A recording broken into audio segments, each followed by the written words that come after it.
শংকৰী পৰম্পৰাত শংকৰদেৱৰ পাছত শংকৰী পৰম্পৰাত সৃষ্টি কৰা এই নামটোৱে হ'ল আজি আপোনালোকে পৰিৱেশন কৰিব দিয়া দিহা নাম।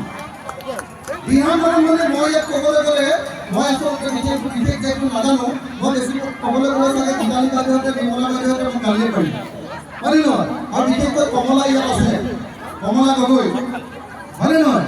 আৰু ইয়াত পণ্ডিতবিলাক সকলোবিলাক ইয়াত পণ্ডিতবিলাক আছে এই বিষয়ৰ, গতিকে মই সেইবিলাক বিষয়ে একো ক'বলৈ নাযাওঁ। কিন্তু এটা কথা ঠিক, দিহা মানে হ'ল দিহা।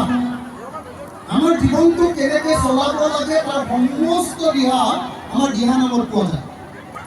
গতিকে সেই দিহা নামক আপোনালোকে সমূহীয়াভাৱে এনেকৈ ষ্টেডিয়ামৰ মাজলৈ লৈ আহিছে, এনেকুৱা যে 10,000 গৰাকী মহিলাই একেলগতে পৰিৱেশন কৰিবলৈ লৈছে। আৰু সেই অনুষ্ঠানটো যে মোৰ সমষ্টি, আমাৰ সমষ্টি শিৱসাগৰত কৰিছে, তাৰ কাৰণে আমি যুগলবন্দী সাংস্কৃতিক কলা কেন্দ্ৰ আমাৰ তৰফৰ পৰা একদম কোটি কোটি ধন্যবাদ জনাইছোঁ।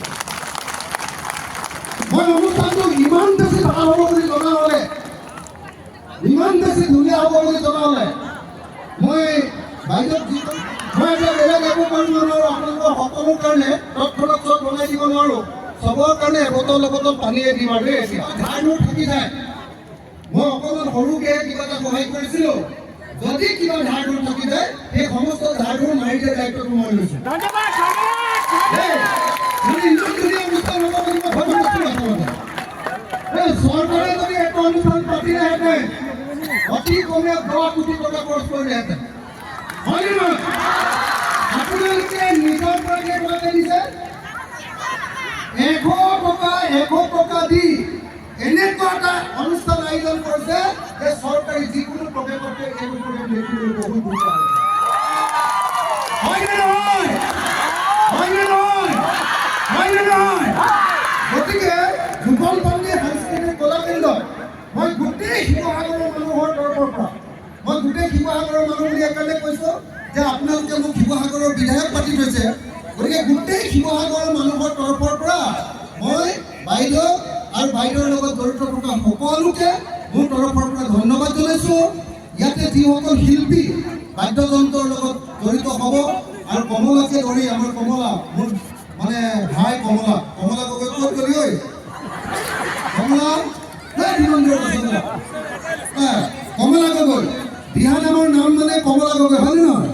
সেই কমলা গগৈ আজি আমাৰ ইয়াত আছে। গতিকে মই সকলোকে শিৱসাগৰবাসী হৈ মই এটা সেৱা ল'ব খোজোঁ। ইয়াতে মঞ্চতে লওঁনে তাতে গৈ লওঁ, সেইডোখৰত গৈ এটা সেৱা লৈ মোৰ বক্তব্য শেষ। আপোনালোকক সকলোৰে সন্মুখত এটা খালী সেৱা লওঁ, ৰাইজৰ মাজলৈ আগলৈ বসে কমলা, সকলোৱে কমলাৰ কাৰণে এটা হাত চাপৰি দিয়ক। গোটেই অসমতে দিহা নাম পৰিৱেশন দিহা নামক একদম জনপ্ৰিয় কৰি ৰাখিছে, হয়নে নহয়? গতিকে মই সকলোকে ধন্যবাদ জনালোঁ। আৰু এতিয়া মই এটা দীঘলকৈ আপোনালোকৰ সন্মুখত সেৱা ল'ব খোজোঁ। আপোনালোকৰ সন্মুখত যিসকলে আমাৰ অসমীয়া জাতীয় সংস্কৃতি ৰক্ষা কৰি আছে, সত্ৰীয়া সংস্কৃতি ৰক্ষা কৰি আছে, আপোনালোকৰ সন্মুখত এটা সেৱা লৈ মই মোৰ বক্তব্য সামৰণি মাৰিব খুজিছোঁ। আকৌ বাইদেউক ক'লোঁ, যদি কিবা ধাৰ থাকি যায় ডাইৰেক্টলি মোৰ ঘৰতে যাব, আৰু মই ৰাজহুৱাকৈ প্ৰতিশ্ৰুতি দিছোঁ যদি নিদিওঁ তেতিয়াহ'লে মোক একদম ধৰিব দেই। আৰু আপোনালোকৰ কাৰণে এতিয়া তৎক্ষণাত একো কৰিব নোৱাৰোঁ, অকল খালি এবটল এবটল পানী পঠিয়াই দিব দেই।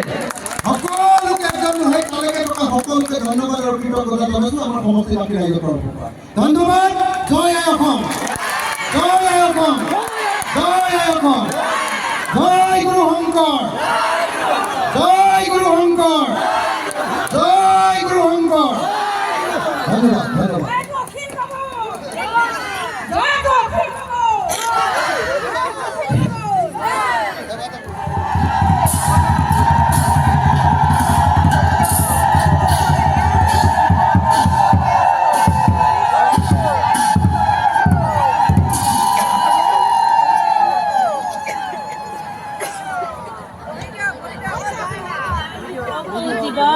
পৰিত্ৰাণ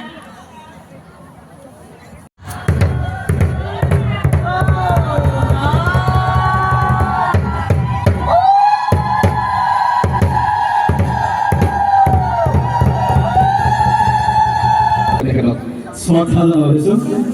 ছাৰলৈ অশেষ ধন্যবাদ। পুনৰ এটা জোৰদাৰ হাত চাপৰি শিৱসাগৰবাসী। Hãy subscribe cho kênh Ghiền Mì Gõ để không bỏ lỡ những video hấp dẫn.